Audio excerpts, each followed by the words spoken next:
Hi எல்லாருக்கும் வணக்கம். நம்ம நிலாவுக்கும் சோழனுக்கும் காரில் வரும்போது ஆக்சிடெண்ட் ஆயிடுச்சு. நம்ம சோழன் உங்களுக்கு தாங்க என்னை பிடிக்காது, எனக்கு உங்களை ரொம்ப பிடிக்குங்க அப்படின்னு சொல்லி வாயை மூடலை, ஆக்சிடெண்ட் ஆயிடுச்சு. நம்ம நிலா சோழனுக்கு பதில் சொல்கிறாங்க. அப்படி என்ன சொல்லியிருப்பாங்க? ஆக்சிடெண்ட் ஆன நேரத்தில் நம்ம சோழன்கிட்ட நிலா சொன்ன பதில் என்னன்னு தெரிஞ்சுக்கிறதுக்கு இந்த வீடியோக்கு ஒரு லைக் போட்டுக்கோங்க.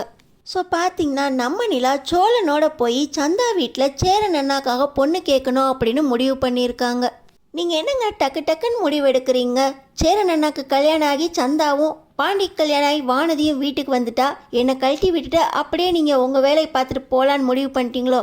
அதுக்காக தான் சீக்கிரம் கல்யாணம் பண்ணணும்னு நினைக்கிறீங்களோ அப்படின்னு நம்ம சோழன் வெளிப்படையாகவே நம்ம நிலா கிட்ட கேட்க, அப்படியே வச்சுக்கலாம், இந்த வீட்டை பொண்ணு தங்காத வீடுன்னு சொல்கிறாங்கல்ல, 2 மருமகளை கூட்டிகிட்டு வருவோம் அப்படின்னு நம்ம நிலா சொல்ல, ஆமாம் அந்த ராகவன் இன்னும் உங்கள்கிட்ட தொல்லை பண்ணிக்கிட்டே இருக்கானாங்க அப்படின்னு கேட்க, வர வர கம்பெனிக்கு போகவே பிடிக்கலைங்க, அவன் மூஞ்சை பார்த்துட்டு அதே இடத்துல வேலை பார்க்குறதுக்கு ரொம்ப கஷ்டமாக இருக்குது. அப்போ நீங்கள் அவன் மூஞ்சை பார்க்காம பேசாமல் வேலையும் வேண்டாம் நீயும் வேண்டான்னு வர வேண்டியதானங்க அப்படின்னு கேட்க, நம்ம நிலா சொல்கிறாங்க, அப்படிலாம் வர முடியாதுங்க, நான் அங்கே ப்ராஜெக்ட் செஞ்சுருக்கேன், வேறு கம்பெனியில் போய் வேலை பார்க்கும்போது அவனோட ப்ராஜெக்ட் டிசைனெல்லாம் நான் இவங்கள்ட்ட காட்டுறதுக்கு அவனோட பர்மிஷன் வேணும், அதுக்கெல்லாம் இந்த ராகவ் கொடுப்பானா என்னாலும் தெரிலங்க அப்படின்னு நம்ம நிலா சொல்ல, அவன் என்னங்க பர்மிஷன் கொடுக்குது, நீங்கள் மட்டும் ஊன்னு சொன்னால் போதும், அந்த மண்டையை நானே மூஞ்சி கை காலெலாம் உடச்சி அவன்கிட்ட பர்மிஷன் கேட்காமலே எல்லாத்தையும் வாங்கி கொடுத்துருவேங்க அப்படின்னு சொல்ல, இப்படி தாங்க உங்களை அவசரப்படாதீங்கன்னு சொல்கிறேன், நான் என்ன பண்ணணும்னு எனக்கு தெரியும், நான் பார்த்துக்கிறேங்க அந்த ராகவை அப்படின்னு சொல்லி நம்ம நிலா சொல்லிவிட்டு அடுத்த நாள் காலையில் ரெடியாக சொல்கிறாங்க. இந்த நேரத்தில் தான் பாண்டி ஃபோன் வந்தாலும் சரி மெசேஜ் வந்தாலும் சரி அது அந்த வானத்துக்கிட்ட தான் வந்திருக்குமோ அப்படின்னு ரொம்ப எதிர்பார்க்குறாரு. அவரே கால் பண்ணால் கூட கால் போக மாட்டேங்குது, மெசேஜ் பண்ணாலும் சிங்கிள் டிக் தான் விழுது. இனிமே உனக்கும் எனக்கும் ஒன்றுமே இல்லை, இனி நான் உன்னை தேடியே வரமாட்டேன், என் பின்னாடி வந்த இந்த கல்லாலே மண்டையை உடைச்சிருவேன் அப்படின்னு வானதி சொன்னது தான் மறுபடியும் நம்ம பாண்டிக்கு ஞாபகம் வருது. இதில் பல்லவன் வேற, 2 பேருக்கும் பிரேக்கப் ஆயிடுச்சா, ஃபோனே எடுக்க மாட்டாங்களே அவ்வளோதான் அப்படின்னு பயமுறுத்திக்கிட்டு வேற இருக்காரு. ஆனால் சோழன் 2 பேரும் ஒன்று சேர்ந்துருவாங்கங்கிற நம்பிக்கையில் அவர் சிரிக்க, ஆனால் பாண்டிக்கு கோவம்தான் வருது.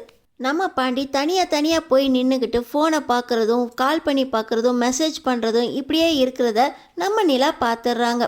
இப்போ பாண்டிக்கிட்ட போயிட்டு அவசரப்பட்டு பொண்ணு பார்க்குற விஷயத்தையும் தள்ளி போட்டு, இப்போ நீங்கள் வானதி கூட சண்டை போட்டுக்கிட்டு இருக்கீங்கன்னு தெரியுது, உங்களையும் வானதியும் சேர்த்து வைக்க வேண்டியது என் பொறுப்பு, வானதி உங்கள் கூட வந்து பேசுவா அப்படின்னு சொல்ல, இல்லைங்க வானதி உங்கள் மேலே கோவமாக இருப்பான்னு நினைக்கிறேன், நீங்களாம் போய் பேசாதீங்க, அவள் ரொம்பவே வாய் பேசுவா, என் மேலே இருக்கிற கோவத்தை உங்கள் மேலே காட்டிடுவா, உங்களை ஏதாவது ஒரு வார்த்தை சொன்னால் என்னால் தாங்க முடியாதுங்க, அவள்கிட்டலாம் நீங்கள் பேச வேண்டாம், அவளை எப்படியாவது நாம் சமாதானப்படுத்திடுவேன் அப்படின்னு பாண்டி சொல்கிறாரு. இருந்தாலும் நம்ம நிலாவுக்கு மனசு கேட்கல. சந்தா வீட்டுக்கு போயிட்டு வானதி வீட்டுக்கும் போய் நம்ம கல்யாண பேச்சை பேசணும், ஒருவேளை 2 பேருக்கும் ஒன்றா கல்யாணம் பண்ணிடலாமே அப்படின்னு நம்ம நிலா மனசுக்குள்ளே முடிவு பண்ணி நம்ம சோழனோட கிளம்பி இப்போ ஃபஸ்ட்டு சந்தா வீட்டுக்கு போகிறாங்க. அங்கே போன உடனே சந்தா வீட்டில் பார்த்தீங்கன்னா அவங்க கல்யாணத்துக்கு ரெடியாகவே இருக்காங்க. அண்ணனுக்கும் சந்தாவை பிடிச்சிருக்கு, சந்தாவுக்கும் அண்ணனை பிடிச்சிருக்கு, 2 பேருக்கும் கல்யாணம் பண்ணி வச்சிடலாமே அப்படின்னு நம்ம சோழன் கேட்ட உடனே அனீஸ் பையாவும் ரொம்ப சந்தோஷம் பையா, எப்படா கல்யாணம் பண்ணலான்னு தான் இருக்கேன், உங்களுக்கு யார்கிட்டலாம் பேசணும் அப்படின்னு நம்ம சோழன் கேட்க, எங்களுக்கு பீகாரில் ஒரு அத்தை பையன் இருக்கான், இந்த கல்யாணத்தை அவன் தான் பண்ணணும், சந்தா கூட அவன் கல்யாணம் பண்ணணும் அப்படின்னு ரொம்ப வம்பு பண்ணிக்கிட்டு இருக்கான், அவன்கிட்டருந்து தப்பிச்சு தான் நாங்கள் இங்கே வந்திருக்கோம், நம்ம சேரனோட சந்தாவை கல்யாணம் பண்ணி வச்சிட்டோம்னா அவனோட தொல்லை முடிஞ்சிடும், அந்த பையனுக்கு பயந்தே சீக்கிரம் கல்யாணம் பண்ணணும்னு நான் முடிவு பண்ணியிருக்கேன் பையா, கூடிய சீக்கிரமே சேரனோட கல்யாணம் பண்ணி வச்சுருங்க அப்படின்னு அனீஸும் சொல்ல, இப்போ நம்ம நிலாவுக்கு பயங்கர சந்தோஷம். அடுத்து பார்த்திங்கன்னா பாண்டிக்கு வானதிக்கு இருக்க பிரச்சனையை நம்ம தான் தீர்த்து வைக்கணும். இப்போ வானதி வீட்டுக்கு போகலாம் அப்படின்னு சொல்ல, நம்ம சோழனுக்கு அந்த வாயாடி வீட்டுக்கெலாம் நான் வரமாட்டேன், இப்போ தான் பாண்டி கொஞ்சம் நிம்மதியாக இருக்கான், கொஞ்சம் கொஞ்சமாக அவளை மறந்து அப்படியே அவன் அடுத்த பொண்ணை பார்க்க ஆரம்பிச்சிருவாங்க, நீங்கள் அவனை பற்றிலாம் கவலைப்படாதீங்க, வானதியெல்லாம் ஒத்து வர மாட்டான் நம்ம வீட்டுக்கு அப்படின்னு நம்ம சோழன் சொல்கிறாரு. ஆனால் பார்த்திங்கன்னா நம்ம நிலா உண்மையான காதலை பற்றி உங்களுக்கு என்னங்க தெரியும், 2 பேரும் சண்டை போட்டால் கூட அவங்க மனசுக்குள்ளே காதல் இருக்குது, 2 பேரும் சண்டை போட்டுகிட்டே இருந்தாலும் நம்ம சேர்த்து வைப்போங்க, வானதி உண்மையாகவே பாண்டியை லவ் பண்ணுறா, பாண்டிக்கிட்ட அந்த அளவுக்கு வம்பு பண்ண மாட்டா, அவங்க 2 பேரும் சந்தோஷமாக இருந்தால் போதாதா, நம்ம 2 பேருக்கு கல்யாணம் பண்ணி வைக்கணும், நான் சொன்னால் நீங்கள் கேட்பீங்க தானே, வாங்க அப்படின்னு சொல்லி வானதி வீட்டுக்கு கூட்டிகிட்டு போகிறாங்க. அங்கே போனால் வானதி கதவை மூடிக்கிட்டு வீட்டுக்குள்ளே கூட விடலை. பார்த்தீங்களா, நம்மளை இப்படி இன்சல்ட் பண்ணுது, இந்த பொண்ணு வீட்டுக்கெலாம் போகணுமா அப்படின்னு நம்ம சோழன் பேசிக்கிட்டு இருக்கும்போதே வானதியோட அப்பா ஆட்டோலேருந்து வந்து இறங்குறாரு. என்னப்பா, அடுத்து நீங்கள் என்ன சொல்லலான்னு வந்திருக்கிறீங்க? பொண்ணு பார்க்குறதுக்கு கூட பையனோட வர்றதுக்கு உங்களுக்கு தைரியம் இல்லை. நீங்கள்லாம் இப்போ மறுபடியும் என் பொண்ணோட மனசை கலைக்கலான்னு பார்க்குறீங்களா? இப்போ தான் பாண்டி வேண்டாம் அப்படின்னு முடிவு பண்ணி அவள் ஒரு முடிவாக இருக்கா. நீங்களாம் வர வேண்டாம் அப்படின்னு சொல்ல, நீங்கள் பாண்டியை பற்றி தப்பாக புரிஞ்சுக்கிட்டீங்க. பாண்டியையும் வானதியையும் சேர்த்து வைக்க தான் வந்திருக்கோம். கொஞ்சம் உள்ளே போய் பேசலாமா அப்படின்னு நம்ம நிலா கேட்டோடனே, வாங்க வாங்க அப்படின்னு நம்ம வானதியோட அப்பா நம்ம நிலாவையும் சோழனையும் உள்ளே கூட்டிகிட்டு போகிறாங்க. முதல்ல நீங்கள் என்னை மன்னிக்கணும். நேற்று எல்லாருமே பொண்ணு பார்க்க தான் கிளம்பியிருந்தோம். எங்கள்கிட்ட கூட சொல்லாமல் பாண்டி இப்படி ஒரு முடிவு எடுத்திருக்காரு. பாண்டிக்கு வானதினா கொல்ல உசுறு. அவர் உயிரே வச்சிருக்காரு. இப்போ கூட வானதியோட பேசுறதுக்காக தான் அவர் அங்கேயும் இங்கேயும் சுற்றிக்கிட்டு இருக்காரு. மனசில் இருக்கிறத வெளியே கூட சொல்ல முடியாமல் தவிச்சுக்கிட்டு இருக்காரு. வானதி மேலே அவ்வளோ காதல் வச்சுருக்காரு. அவருக்கு அண்ணனுக்கு முன்னாடி ஃபஸ்ட்டு நாங்கள் கல்யாணம் பண்ணி வந்ததுனால சேரன் அண்ணாக்கு இன்னும் கல்யாணமாகாமல் இருக்குது. அவரும் கல்யாணம் பண்ணிக்கிட்டா சேரன் அண்ணாக்கு பொண்ணே கிடைக்காதோ அப்படிங்கிற பயத்தில் தான் சேரன் அண்ணா கல்யாணத்துக்கு அப்புறம் எங்கள் கல்யாணம் அப்படின்னு சொல்லி பேசுகிறாரு. அவருக்கு நீங்கள் மனசை புரிஞ்சுக்கணும். ரொம்ப நல்ல பையன். அந்த மாதிரி பையன் உங்கள் பொண்ணுக்கு கிடைக்கவே மாட்டார். அந்த மாதிரி பையனை உங்கள் பொண்ணுக்கு கொடுக்குறக்கு நீங்கள் கொடுத்து வச்சுருக்கணும். வானதியை பாண்டிக்கு நம்பி கல்யாணம் பண்ணி கொடுங்க. நான் அந்த வீட்டில் தான் 1 வருஷமாக இருக்கேன். சேரன் அண்ணா மாதிரி ஒரு அண்ணனையும் நடேசன் அப்பா மாதிரி ஒரு அப்பாவும் அவங்கள ரொம்ப நல்லா பார்த்துக்குவாங்க. வானதியை நம்பி எங்கள் வீட்டில் கொடுங்க அப்படின்னு நம்ம நிலா பேசிக்கிட்டு இருக்கும்போதே, ஒன்னால தான் எனக்கும் பாண்டிக்கு இவ்வளோ பிரச்சனை. நீ வீட்டில் ஃபேக் கல்யாணம் பண்ணிக்கிட்டு நீ இப்போ சோழனுக்கு பயங்கர கோவம் வந்துடுது. வானதி வாயை மூடு அப்படின்னு சொல்லிக்கிட்டு இருக்கும்போதே, ஏங்க நீங்கள் சும்மா இருங்க, வானதிக்கிட்ட நான் பேசிக்கிறேன் அப்படின்னு சொல்லி நம்ம நிலா வானதியை ரூமுக்கு தனியாக கூட்டிகிட்டு போய், நாங்கள் பண்ணது ஃபேக் கல்யாணமாக இருந்தாலும் எங்களால் தான் அந்த வீட்டில் அடுத்த பொண்ணை கொடுப்பாங்க. இதோ சேரன் அண்ணாக்கு சந்தா வரப்போகிறாங்க. நீயும் பாண்டியை கல்யாணம் பண்ணிக்கிட்டு சந்தோஷமாக இருக்கலாம். என்னால் உனக்கு எந்த பிரச்சனையும் வராது அப்படின்னு நம்ம நிலா வானதிக்கு வாக்குறுதி கொடுக்குறாங்க. இதை கேட்ட உடனே, அந்த பாண்டியை நான் பார்த்துக்கிறேன், என்னையும் மீறி உங்களுக்காக சேரன் அண்ணாவுக்காக என்ன வேண்டான்னு சொல்லிட்டு போயிட்டான்ல, அவனை நான் பார்த்துக்கிறேன் அப்படின்னு வானதி சொல்லிட்டு, நீங்கள் கல்யாணத்துக்கு ஏற்பாடு பண்ணுங்க வேலையா அப்படின்னு வானதி நம்ம நிலாவுக்கே ஆர்டர் போடுறாங்க. ரொம்ப சந்தோஷம், கல்யாணத்தை நாங்கள் பார்த்துக்குறோம் அப்படின்னு சொல்லி ரொம்ப சந்தோஷமாக இப்போ வானதி வீட்லேயும் 2 பேர் கல்யாணத்தையும் பேசி முடிக்கிறாங்க. சந்தா வீட்லேயும் பேசியாச்சு, வானதி வீட்லேயும் பேசியாச்சு. எனக்கு ரொம்ப மனசுக்கு சந்தோஷமாக இருக்குது. பொண்ணு தங்காத வீடு அப்படின்னு இந்த ஊரில் அய்யனார் துணை வீட்டை பற்றி என்னென்னலாம் பேசியிருப்பாங்க.